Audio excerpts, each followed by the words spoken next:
Hello বন্ধুরা, কেমন আছো? আশা করি ভালো আছো। আমরাও ভালো আছি, সুস্থ আছি। আশা করব যে সকল বন্ধুরা আমার এই ভিডিওটি দেখছো, সকল বন্ধুই সুস্থ আছো, ভালো আছো। আবার একটা নতুন ব্লগ নিয়ে হাজির হয়েছি তোমাদের সামনে। আশা করব তোমরা আমার এই ভিডিওগুলোতে ভালোবাসা দিয়ে যাবে। দেখো, আজ সকালবেলা উঠে আকাশটা এত পরিষ্কার, দেখে এত ভালো লাগছে, মনেই হচ্ছে না যে এটা বর্ষার মেঘ। মনে হচ্ছে শরৎ চলেছে, শরতের মেঘ এসে হাজির হয়েছে আমাদের কাছে। দেখতে দেখতে আমার মনটা যেন ভরে গেল।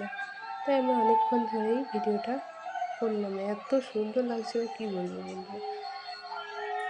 আর সেই সুযোগটাকে আমি কাজে লাগিয়েছি। তাই আমি আজকে অনেকগুলো জামাকাপড় কেচে নিয়েছি। দেখো, অনেকগুলো জামাকাপড় কেচেছি, মেলেও দিয়েছি, শুকিয়ে যাবে। রোদ দেখেছো কেমন? আর রোদ পেলে মিস্ত্রিরাও আজ বাইরে কাজ করছিল। দেখো, ওদের জিনিসপত্র সব এখানেই পড়ে রয়েছে। ঘরে কাজ করছে, তবু বাইরেও করছিল। আর ঘরের অবস্থাটা দেখো, এত বাজে, কি বলবো, কি অসুবিধা হচ্ছে যে বলে বোঝাতে পারবো না ছেলেকে নিয়ে। সেটাই দেখালাম। আর এদিকে আমি ভাত করেছি, ছেলের জন্য ভাত নিয়ে নিয়েছি। আর ওখানে দই রয়েছে। সকাল সকাল আমি কিন্তু ভাতগুলো আজ করে নিয়েছি, রান্না বান্না। মাছ ভাজা রেখেছি ছেলের জন্য, উচ্ছে ভাজা, শাক আর মাছের ঝোল। মিস্ত্রি আসবে বলে তাদের তাড়াহুড়ো করেই রান্নাগুলো সব করে ফেলেছি, দিয়ে ঘরে নিয়ে চলে এসেছি। আর এই যে মিস্ত্রিদের কাজ, আজকে মিস্ত্রিরা যে কাঠগুলো লাগিয়েছিল, সেই কাঠের উপরে প্লাই লাগিয়েছে। আঠা দিয়ে দিয়ে পিন দিয়ে দিয়ে লাগাচ্ছে। সূক্ষ্ম সূক্ষ্ম কাজ, অনেক দেরি হচ্ছে। জিজ্ঞেস করলাম মিস্ত্রিদের যে কদিন আর লাগবে, তা মিস্ত্রি তো রেগেই গেল যে আমরা তো বসে আছি, তাড়াহুড়ো করে করছি। আমি কিন্তু ওই জন্য বলিনি। আর আমার বর আজকে ধান ভিজিয়েছে, ধান লাগাবে চারা করার জন্য, সকালেই করেছে। মিস্ত্রিরা চলে যাওয়ার পর ঘরের যে কী অবস্থা থাকে সকলেই জানো। কারণ সবার বাড়িতে কিছু না কিছু মিস্ত্রিদের কাজ হয়ে থাকবে, আমার বাড়িরও সেই অবস্থা। এ দেখো, মিস্ত্রিরা চলে যাওয়ার পর ঘর আমি ঝাড় দিয়ে নিচ্ছি। এই কয়েকদিন দুপুরে কোনো রেস্টের ব্যাপার নেই, ছেলে ঘুমোলেই আমাকে পরিষ্কার করতে হচ্ছে। তাই সে বড় ক্লান্ত হয়ে যাচ্ছে কদিন থেকে, ভালো লাগছে না কিছুই আর। তাই তাড়াহুড়ো করেই ঝাড় দিয়ে নিচ্ছে। এদিকে আবার ছেলে উঠে পড়বে, মাথায় সে চিন্তাও রাখতে হচ্ছে। ঘরটা তাড়াতাড়ি ঝাড় দিয়ে নিই, তারপরে আবার উঠোনটাকে পরিষ্কার করতে হবে।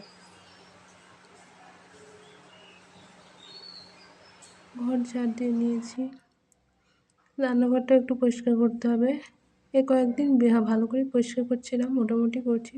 একবারে কাজ হয়ে গেলে ভালো করে পরিষ্কার করে নেবো। দেখেছো কাঠের গুঁড়ো কেমন উঠছে? এই দেখো, সেটা বোঝাই যাচ্ছে। ধুলোর থেকেও বেশি উঠছে মনে হচ্ছে। আর এই যে কাঠের গুঁড়ো, এগুলো আবার হাওয়াতে, উঠোনে যখন কাজ করছিল হাওয়াতেও ঘরে উড়ে উড়ে আসছিল। আগে ঘরটাকে ভালো করে ঝাড় দিয়ে নিই, তারপরে মুছে দিতে হবে। ঘরটা ঝাড় দিয়ে আমি উঠোনে চলে এসেছি।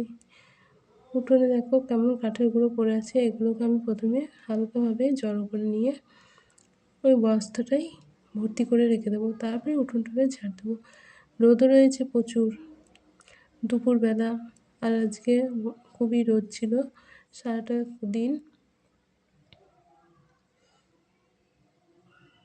মিস্ত্রিতে কাজ করলে বাড়িতে একদম নোংরা হয়ে যায়।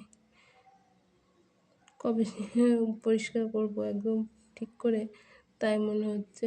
বিশেষ করে যাদের ছোটো বাচ্চা রয়েছে তাদের তো খুবই অসুবিধা। আমার ছেলেরও খুব অসুবিধা হচ্ছে, বেশি নড়াচড়া করতে পারছে না, একটা ঘরের মধ্যে বন্দি হয়ে থাকতে হচ্ছে, কান্নাকাটি করে খুব।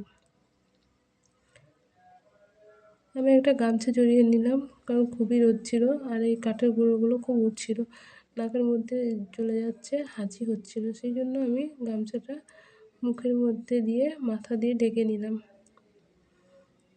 ঝাড় দিয়ে নিই।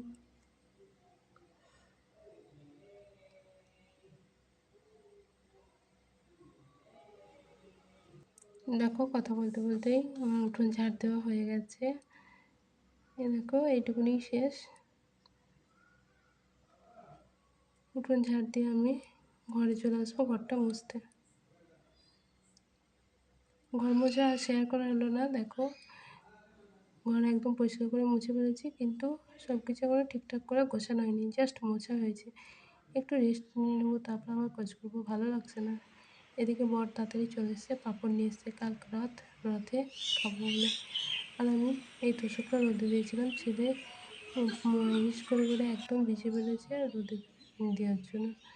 আর একবার গিয়ে দেখলাম রথটা এখনও কমপ্লিট হয়েছে কিনা, না এখনও হয়নি, এখনও ওরা সাজাচ্ছে। কালকে তো রথযাত্রা।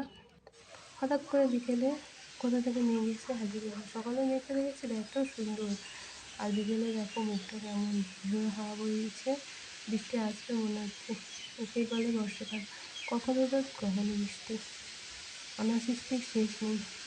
এটাকেও আমি ক্যামেরাবন্দি করে শেয়ার করলাম তোমাদের সাথে, যে একই দিনে দুটো অবস্থা। আর এই বর বিকেলে বাড়ি চলে আসে, আমি বললাম দুটো নারকেল পাড়তে, সেটা ও পারছিল। আমাদের ছাদ থেকেই নারকেল পাড়া যায়, গাছটা একটু ছোটো রয়েছে তাই অসুবিধা হয় না। এটা আমি পেরে নিলাম ওর সঙ্গে। দুদিন থেকে মনে হচ্ছিলো নারকেল খাবো, মুড়ি দিয়ে নারকেল খেতে খুবই ভালো লাগে, সেই জন্য বললাম নারকেলটা পাড়তে। এই দেখো পড়লো একটা, দেখেছো? এই দেখো, এই যে 3টে নারকেল পেয়েছি।